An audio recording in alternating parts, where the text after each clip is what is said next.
I got the bloodlust. Me too. I want to kill. Let's kill.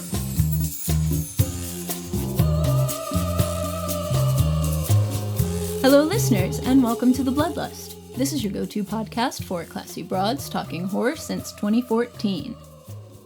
This is episode 278 of the program. Tonight we are talking about Bring Her Back, the second feature by the Philippou brothers.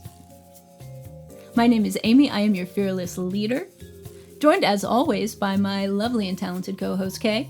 Hi, I'm Kay. Hi, Kay. Okay. Happy Pride. Oh, happy Pride to you.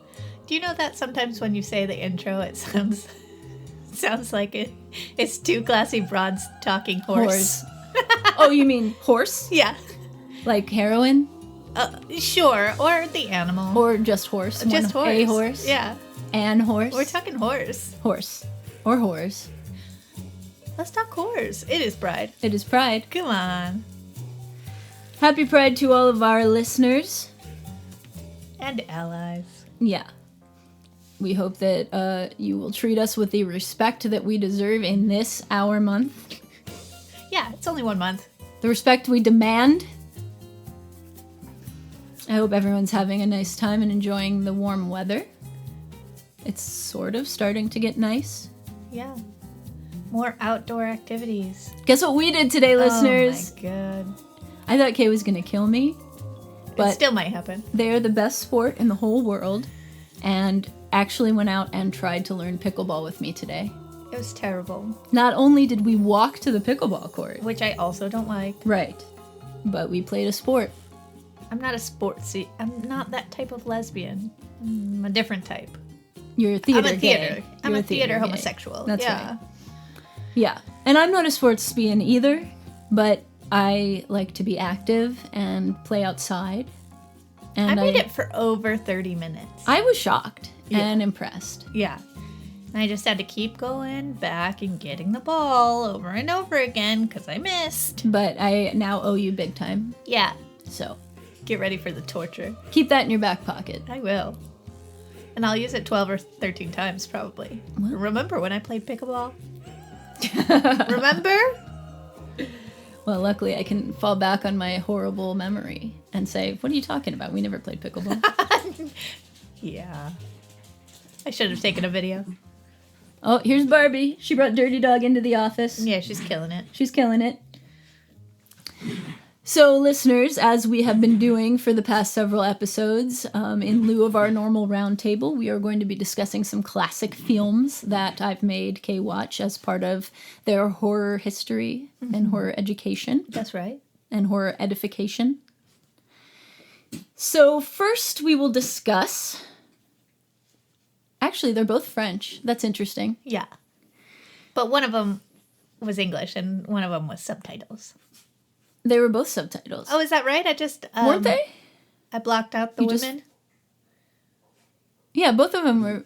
Weren't they? I don't remember now. Was The School for Boys in subtitles? Maybe it wasn't. I could have sworn. No one knows now. Well, it doesn't matter. So, the first film we watched was Diabolique. Right. Which is from 1955, directed by H.G. Clouseau, which is currently streaming on the Criterion Channel and HBO Max. Together. And that's a film noir. And it's about two ladies at a boarding school. One wants to kill her husband, and the other wants to kill her her lover. And it's the same guy. Yeah. So it's the wife and the mistress teaming up together to kill this son of a bitch who's the head of the boarding school. Right. In name only, because he's the man, but the actual wife has the money that she That's put right. into it. And he wants to kill her. Yeah, she has heart problems too, so he thinks that it's going to be in and out. Matter of time. Just a short matter of time. And then you think it's just two gal pals, trying to get this man. And I really loved the mistress and her no-nonsense attitude. She took the wife back to her flat, and she was making, money herself by having tenants in the flat. Mm-hmm. And, I was like, yeah, hell yeah. And she was telling her that she's got to divorce him and, you know, kind of forcing her hand a little bit and saying that they were going to kill him together. And then it was all ruined. Yeah. But she was so cool at first. Yeah. Like, she was, like, she had a really good plan and had thought of everything and was super prepared. And, you know, we just think, this wife, she's going to screw everything up. Yeah. So it ends up having kind of a sad twist. Yeah. First of all, it's a mystery in that they think that they succeed in killing the husband, but then his body disappears. Yeah, he's not in the pool no more. Right. And so it's very mysterious, and it's sort of, you wonder if maybe it's a supernatural thing. Did this guy just somehow rise from the dead, or what? Is him a zombie? Yeah. Is it a zombie movie? Alas, no. He just faked his death, and he's going with his mistress. It was all a big ruse. The wife has a heart attack, but then also there's a little bit of mystery behind that, because one of the liar boys was the one that was like, no, I saw the... What was his name? Headmaster? Yeah. And they're like, you're lying, because they know he's dead, or think he is. Right. And so then he says the same thing about the wife. He's like, I saw her. So they leave it a little bit open. Possibly it is supernatural. Possibly there is a zombie. I like to think this whole there time. is. So what did you think about this one? I was just disappointed. I mean, it was a good twist. I really liked that end scene where it's like, don't tell your friends. Keep it a secret. No spoilies. I've never seen that before, and that was fun. But I think overall, like a 3.5. Okay. I like Diabolique. I think it's it's a very good mystery. Yeah. I even, had seen it before and kind of forgot because it had been so long, so it surprised me again. Yeah, you were just along for the ride. Yeah. So that's what we thought about Diabolique. I say 3.5, 4 stars as well. Yeah. I enjoy this one. It's if you like film noir, I think you would like it. And I got to teach Kay about what film noir is. That's right. And then the next one we watched last night. We watched Eyes Without a Face. We're getting into the 60s now. That one came out in 1960. We're still not in color, but no, we're moving. But I think the next one we're going to watch is also from 1960, and it is in color. And it's in beautiful Technicolor. Can you believe it? Because it's a Michael Powell movie, and his movies are very pretty. Do you remember that movie, The Red Shoes? The one that was like... Are you talking about The Wizard of Oz? No. Is that what you're talking about? The one that was like a ballet movie about the dancer, and she falls in love with the guy who was I think he was like the composer for the piece that she was dancing or something. Well, it's one of the same directors. But Eyes Without a Face is what we're talking about this time. That came out in 1960. It is also French. It was directed by Georges Franju. It is also available on the Criterion Channel and HBO Max. Listeners, I have a question. I have the Criterion Channel, and everything I've watched on there lately has also been on HBO Max. Does HBO Max have some kind of partnership with the Criterion Channel? Because I'd hate to think I'm wasting my money having a Criterion membership when I could just... watch it all on Max. Yeah. Save that monthly fee and save up for physical copies of the Criterion collection because yours isn't large enough. Yeah. Yeah. Oh, also, listeners, I bought 3 new There it is. movies for my Criterion collection since the last time, but we'll talk about that later. So, Eyes Without a Face. What did you think of this one? All right. So, I liked the story of it, but I definitely got pulled out because of, like, they did end up showing her without, like, her scars and whatever, and I was like, well, actually, when she has the mask on, you can't see the scars around her eyes, but when she doesn't have, like, Yes. I wish she just stayed face down when she didn't have the mask on, and then that would have taken care of that. Although I feel like. you were yelling, show her face, show her face. Well, I wanted it to be better than that. I understand. I understand. I want it both ways. Thank you. So let me summarize this a little bit for our listeners who might not have seen it. This movie is about a surgeon who specializes in transplants, luckily, because his daughter is in a car accident and gets her face ripped off. And she is in the hospital, but she disappears from the hospital mysteriously at the beginning of the movie. And what we find out is that he brought her home under cover of night and is doing clandestine experiments with victims that his secretary, in quotes, brings him. Yeah. I mean, I did like that part. Like, there's something really chilling about a woman bringing back all of these poor victims, and then she has to dispose of the bodies as well.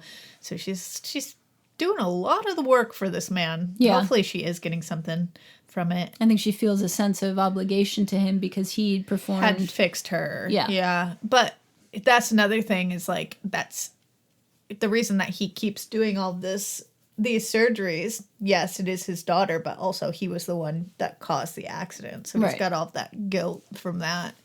But yeah, at some point, give it up.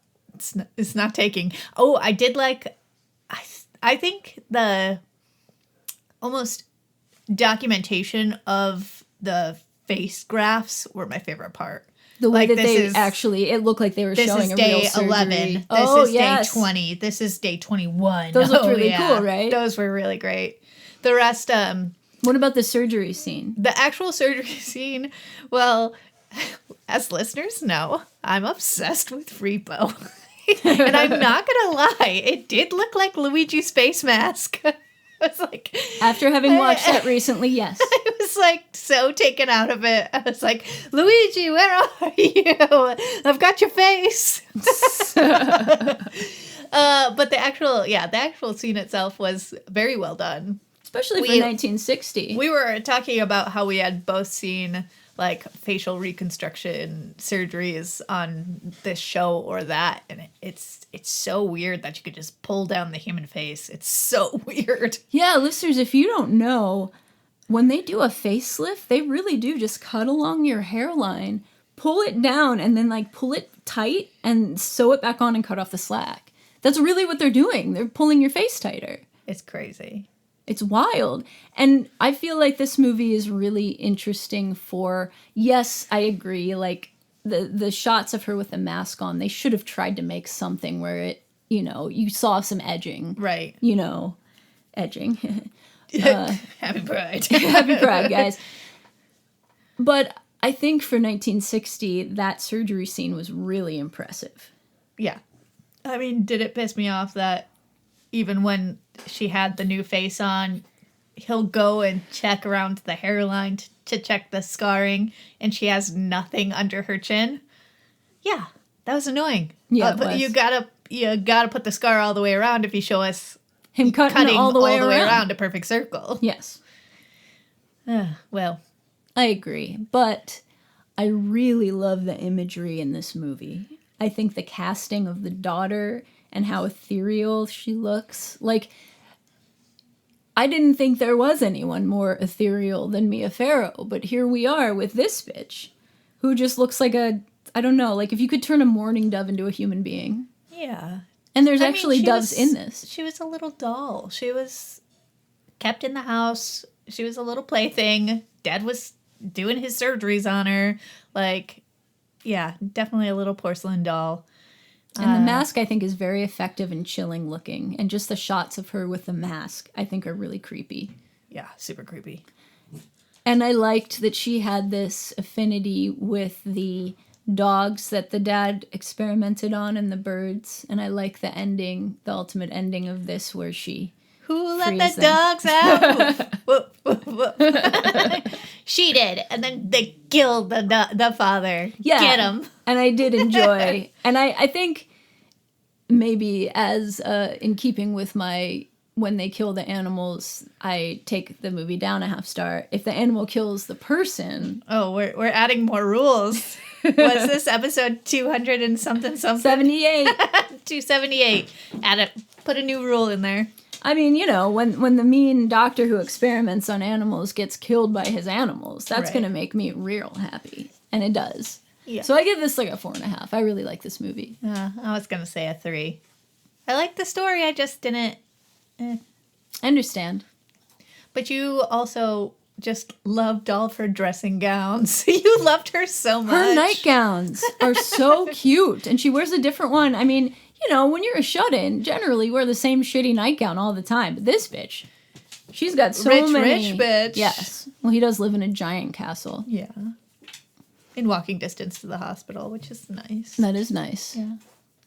So that's what we thought about our case horror homework for this episode. Let us know if you've seen these movies. Also, if you have movies that you'd like us to suggest, or to suggest to us. If you'd like us to suggest to you. I'm always suggesting movies. I won't stop. I never will. Yeah, if you have any that you want us to watch, please suggest some. Moving on. Are we ready to talk Bring Her Back? Ready to get into this batshit movie? Yeah. This movie, Bring Her Back, is rated R, and I'd say it's a pretty hard R. R. R. It is 1 hour and 44 minutes. It was directed by Danny and Michael Philippou. It was written by Danny Philippou and Bill Hinzman. He also, they're the same writers as Talk to Me, their first movie. It stars Sally Hawkins, Billy Barratt, and Jonah Wren Phillips. It was released in theaters in the U.S. May 30th of this year. On Rotten Tomatoes, it is 89% fresh with critics and 79% fresh with the audience. Pretty high. Pretty high. I think it's about the same as the reception to their first movie. This one also is kind of your standard A24 movie about grief and turning grief into a horror movie. This one has siblings. Their names are Andy and Piper. Andy is 17 and Piper is 3 months till 18. Yeah. If he was just 3 months older, none of this would have happened. None of it would have been her legal guardian. The end. Right. And his little sister Piper, she is visually impaired. She can only see like shadows. Right. They have just lost their father at the beginning of this movie, and they are placed in foster care with this woman who's very mysterious and seems kind of unstable. Her name is Laura. She is also grieving her own loss. Her daughter was killed. They also meet their new foster brother, Oliver, who is a mute and very creepy little boy. And very quickly, Laura starts to behave strangely, especially towards Andy. Just a point of reference so you don't get emails. Oliver was her nephew. Laura's nephew. Not her son. Did I say son? You said stepbrother. Okay, I thought that Oliver was supposed to be another foster kid in her care. No, it's her nephew. Okay.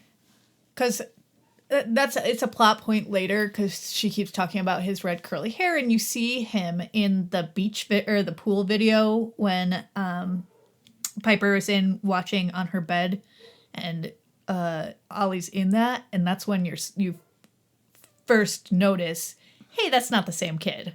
Right. Okay. So that's the setup. Andy kind of butts heads with Laura a lot. Mm-hmm. He's also wetting the bed. He's also very traumatized by finding his dad dead. It wasn't just that the dad died, it was that they found him. Right. Because they come home and he's not answering, and Piper's like, he always answers, we gotta go in. We have to go in. And he's dead in the shower. And what do we see, babe? We see full dong. Full dong! Listeners, full dong. So that is a Don't worry, Piper can't see it. That's right. But Andy can, and he's traumatized. Right. Not just by the sight of dong, but by his dad being dead. Dad's dong. Do, do, do, do, do. Dad's dong. Do, do, do, do, do. So, some things to know about this. This movie and Talk to Me were written at the same time. Both of them were after the brothers lost one of their friends. And I think also one of their friends' children. So this is kind of interesting. The Philippou brothers were originally attached to direct a film adaptation of Street Fighter, the video game, in 2023, but they left that project to focus on this instead. Which, good for them. I don't know. I'd be into a Street Fighter movie. I liked that game. I did too. And just as a reminder, these guys got their start with a YouTube channel called Raka Raka. Raka Raka. Yeah. Where I think it was like a lot of special effects and comedy. So, babe, light of my life. Yes, darling. What did you think of this film? I very much liked it. I thought that Laura becoming more and more just batshit crazy throughout the film. I mean, she started at an 8. Yes. Going to the funeral and making that boy kiss his father on the lips. On the as lips. His custom. It's a custom no one's ever heard of. Insane. And then she did it. She was like, oh, you're not going to? Someone's got to. And then she kissed him straight on the lips. Insane. Yeah. Ugh. No, she was immediately very weird towards him. Right. Well, I mean, I get it. She didn't want him there. That was right. She just wanted, because her daughter also had some kind of visual impairment. Right. And so she wanted Piper. But she didn't want Andy, and Andy has some kind of history of violence in his past, too. Right. From when he was 8 years old. This was nearly 10 years ago. Right. But she will take it and run with it Yes. as much as she can to horrific levels. Yes. There's so many scenes that I can't wait to get into the spoilies about. I know.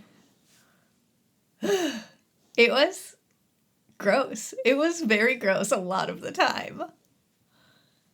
Yeah, it was really gross.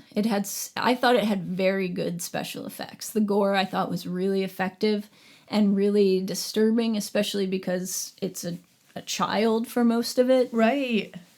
And I thought that kid, the kid who plays Oliver, did a really good job. Oh my God, write this down. You got to put that in your notes. You actually liked a child actor. I also thought that as Oliver kind of physically transforms, that was really effective looking. Right. I think that the gore, too, is the sound design kind of lends a lot to the effectiveness of it. The sound effects of some of the stuff happening. Yeah.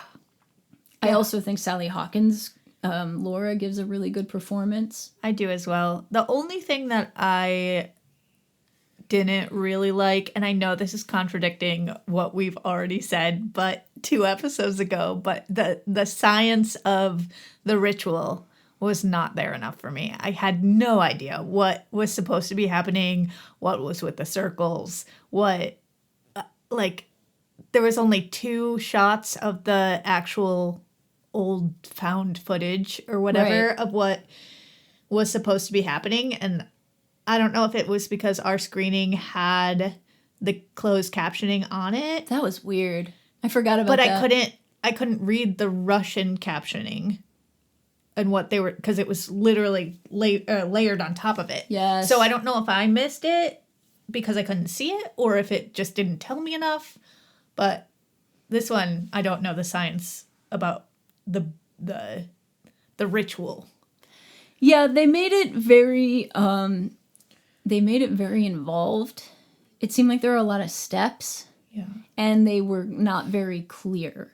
I think the story in this one's a lot more involved than Talk to Me, and I think that it's maybe not as effective in that way. I liked the simplicity of the setup for Talk to Me. Right. It was just that hand.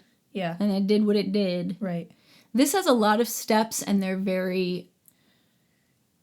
I mean, I have more to say about it when we do get into the spoilers, but it's just like, yeah, I like the relationships that were formed between the characters, and it was maddening, and I liked that a lot, but I just didn't really get the premise of the ritual at all.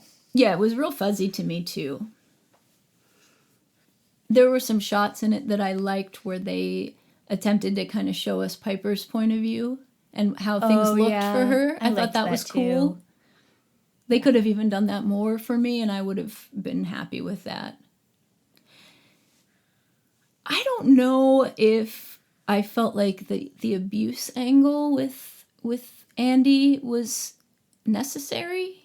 I guess it was a way for Laura to try and drive a wedge in between I Piper think and Andy. there was a lot of bonding. She loved her brother, and then her father died, and her mom had already passed away, and so they were like us against the world, and he had already told her, like, it's only going to be for 3 months, and then it's just going to be you and me. So I think that she did have to go to extremes to, break up that partnership. Right. And also, it was a lot of her getting into Andy's head, too. There was a lot of manipulation. All the pee. Yeah. That's a dirty trick, man. The first time that you see it, you're just like, oh, man, he's going through some trauma. Like, wow, it must be horrible to be in someone's new house and they don't even want you there. And then you have to go and, like, sneak around and do the laundry because you wet your fucking bed like you're a child. And then they show her pissing into a measuring cup and then taking it in and pouring it on him. And you're just like, oh, it's you. You're the crazy one. You really got a plan that you're carrying out. It is a typical theme for an A24 movie, and so similar in theme to their first movie that it's kind of weird to me that they went so similar. I would kind of think, I suppose if it ain't broke, don't fix it. Right. But I would kind of think you'd want to, like, try something different. I have no recollection of more than just hold the hand and it's like symbolism for drugs or something. It is, yeah. But there was also the subplot in it about how her mom had died and her mom had, like, committed suicide and she was trying to talk to her mom. Right. And was dealing with the grief of that. I like that I read somewhere where they call it Grief House, the A24, these type of movies, which I like. But yeah, the ritual was very convoluted and weird. Like, why would she need Laura cuts off some of the dad's hair. What was that for? And then she feeds it to Oliver. Which was gross, and I'm glad it was in there because it was nasty. It was really nasty, yes. But also, don't know why. The only thing I could think is that they're showing when they start eating, when Ollie starts eating, that he can take on some of the characteristics. So maybe she was just trying to get into Andy's head again by having the dad's voice come through. That's right, Ollie. because then he talks in the dad's voice. And even when he takes a hunk out of Laura's arm, which was also gross. Also gross. He has her voice as well. Right. What did you think about how dark this is thematically and the stuff happening to kids? I think I love kids, and I think that creepy kids are the scariest. And Ollie did a great job being a creepy kid. It's a good creepy kid character, for sure. I think that if you are sensitive to children in peril and bad things happening to kids and gory things happening to kids, you probably aren't going to like this. Yes, a little rough. So there's a trigger warning for you for that. I think it's kind of in keeping with the idea of, like, a fairy tale, because there's always orphans in fairy tales. An evil stepmother. And they go and live with sure. It's an evil foster mother, but still. Yeah. I kind of liked that about it. I think that I liked Talk to Me a little bit better. I think, because the story was a little bit more simple. Yeah. But I think that the acting in this one was better. I mean, that one was all teens, and this one has an adult, which I think... Yeah, I think she did great. I think that some of the gross scenes are the craziest I've ever seen. Like, they stuck with me. And even tropes that I've seen before, this one took it above and beyond. Right.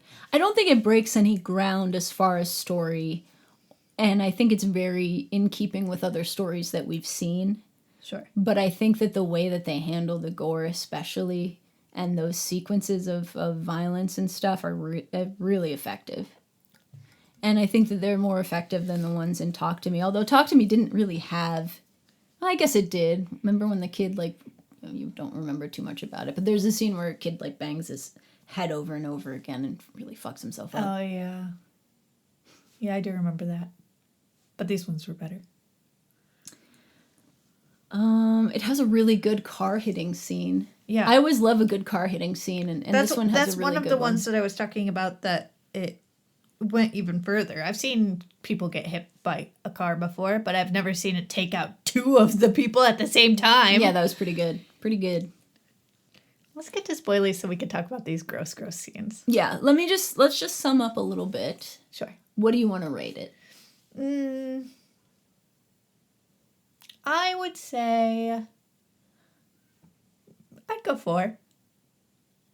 The story was, I mean, I don't think it, like I said, I don't really understand exactly what was going on with the science the whole time, but I think it was very compelling, and I think that it was maddening. It made me hate the, like, child protective service people. It made me really upset for Andy because everything was just happening at him and he had no control. It made me sad for the kids that just lost their parent, and, like,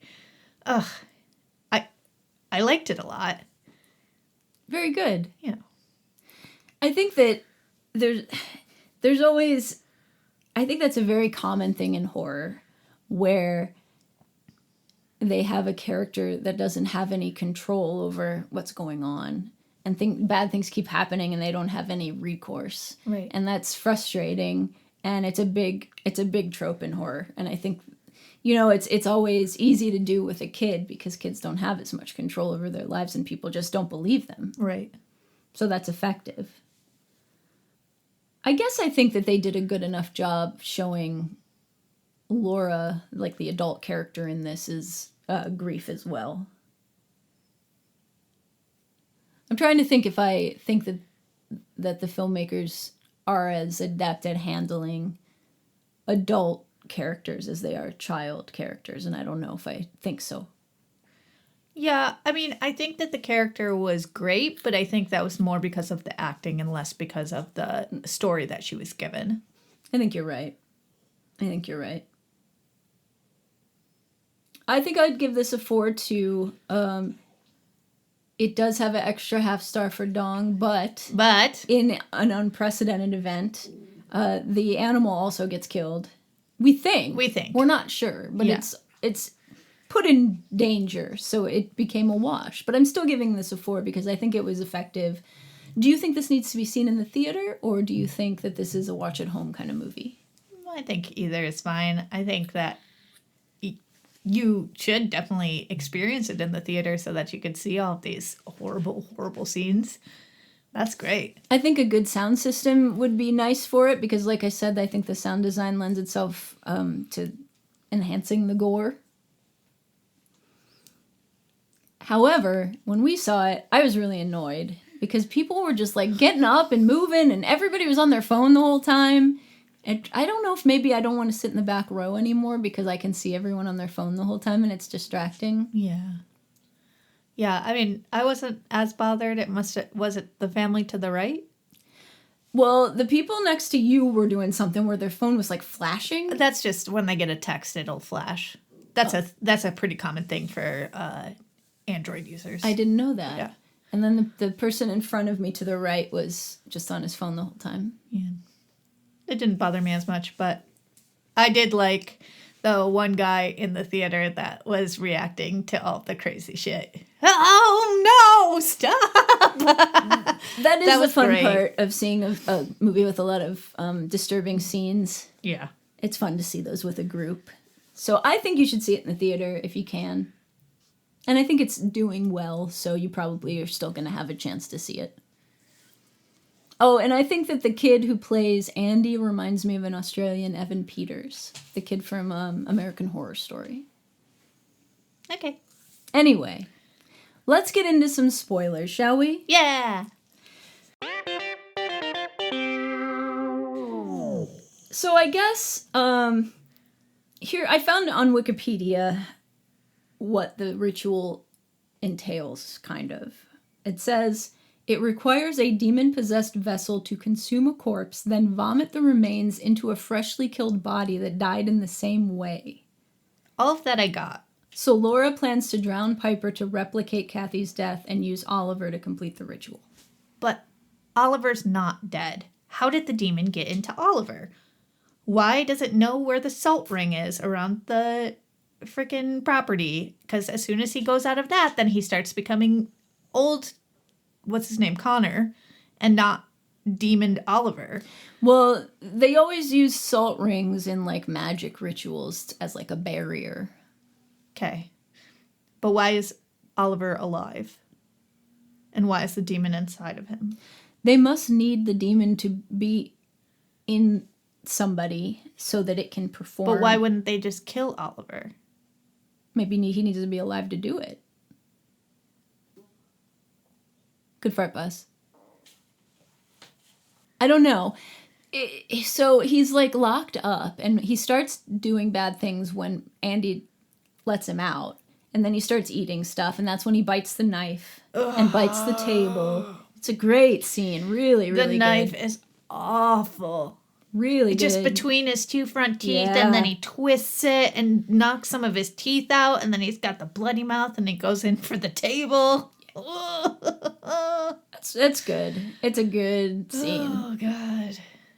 And then he eats his own arm later. Yeah, he's Oh, just God. super hungry. Just real hungry. He's a hungry guy. Just the flesh coming off of his own arm into, like, dangling from his arm to his mouth. Lord have mercy on my soul and my sleep. So she, is trying to make it seem like Andy is violent, and she puts some of his body spray on, which they make sure to tell us about earlier, and then she just wails on Piper. Slams her. Gives right her a in the black eye. eye, and she thinks it's Andy because She it smells was his body his spray. She also lets them get drunk, which is weird. Oh, I totally forgot about that. That's not even in my notes at all.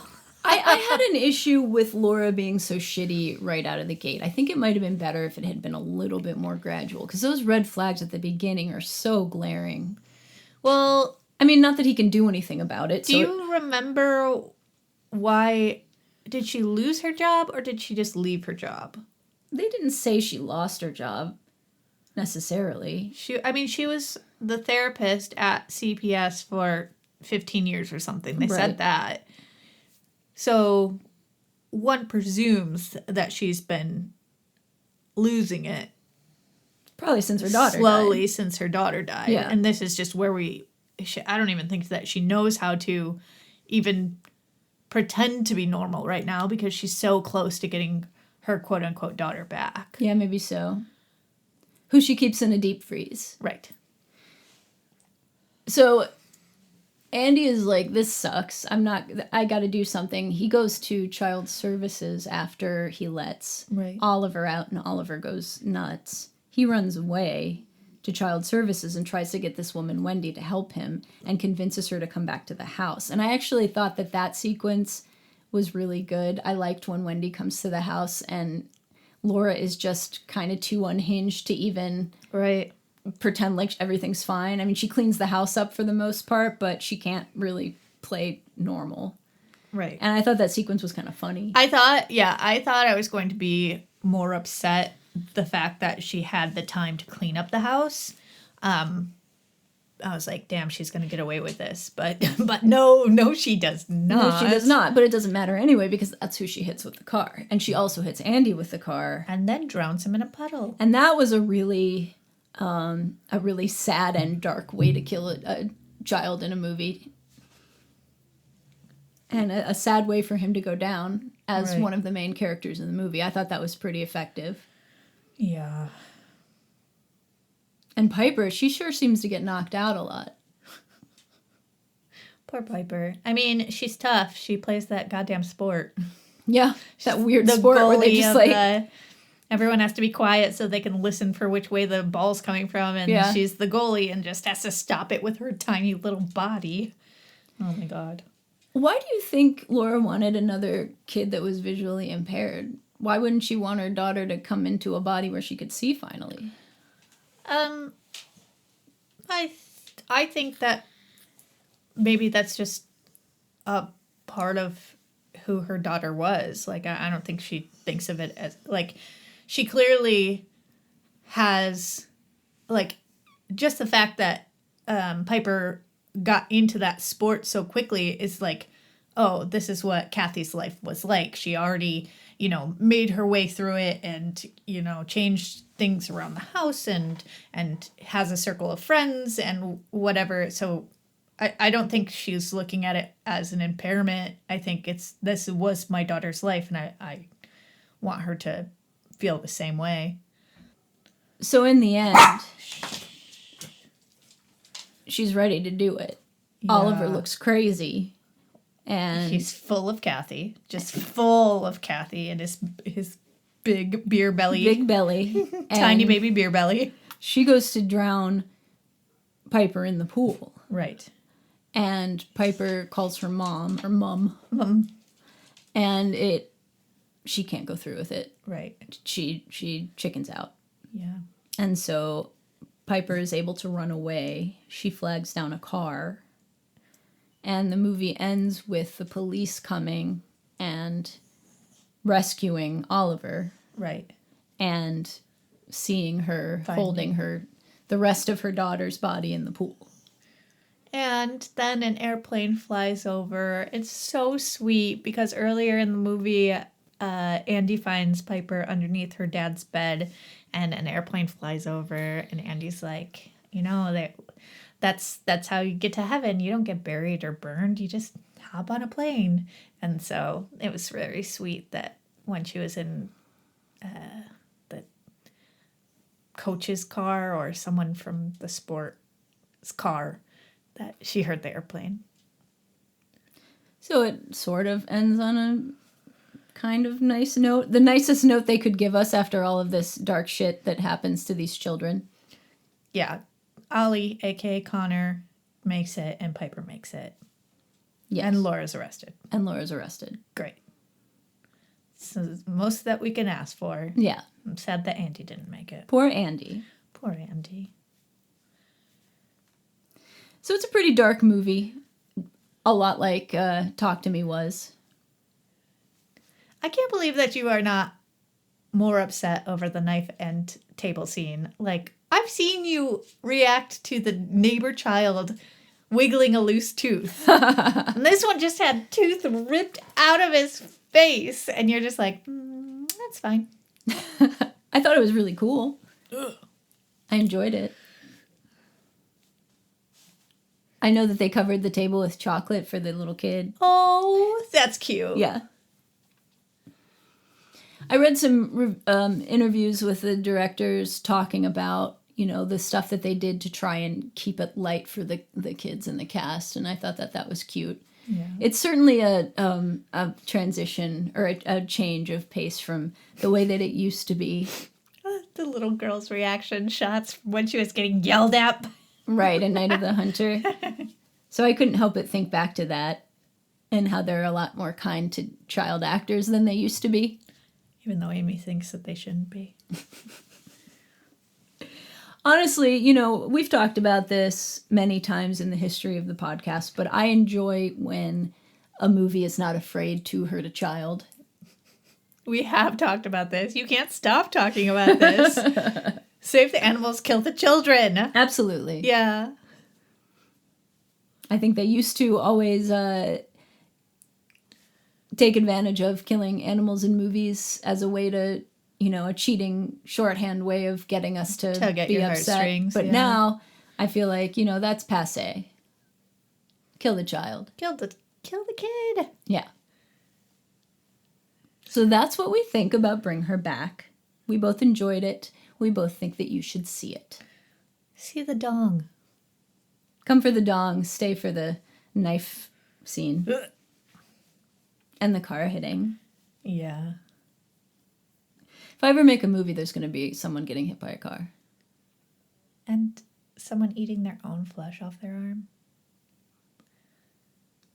Ooh, and eating the hair. You got to watch Raw now. We're going to watch that, and you're going to love it. I'm shaky. And you're going to gag. I'm faint. Someone bring me my fainting couch. I got the vapors. The vapors. So, listeners, for our next movie, I didn't really discuss this with you. Yeah, what's it going to be? I'm on bated breath over here. I figured we shouldn't see something else in the theater since we just saw something in the theater. Fine. I've been hearing a lot about this movie, The Ugly Stepsister, which is a that version sounds of like Cinderella. It is, but very gory. Okay. So we're going to watch that. It's on Shudder and AMC Plus right now. And Disney? No. Okay. But we can also watch Cinderella to go along with it if you like. Yeah. Should it be a palate cleanser or? Yeah. Okay. That makes sense. Yeah, I think so. So we do hope that you join us back here in 2 weeks to discuss the Ugly Stepsister. I want to watch the Cinderella with Brandy in it. I've never seen that one. Okay. Is it a musical?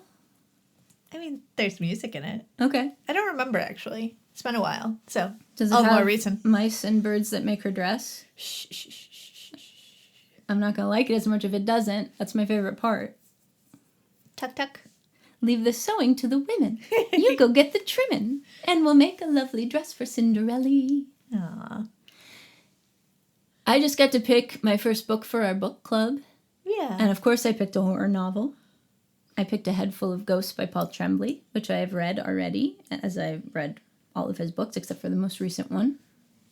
And I really liked it, and I suggest that you read it, and we can discuss it on our next episode. How about that?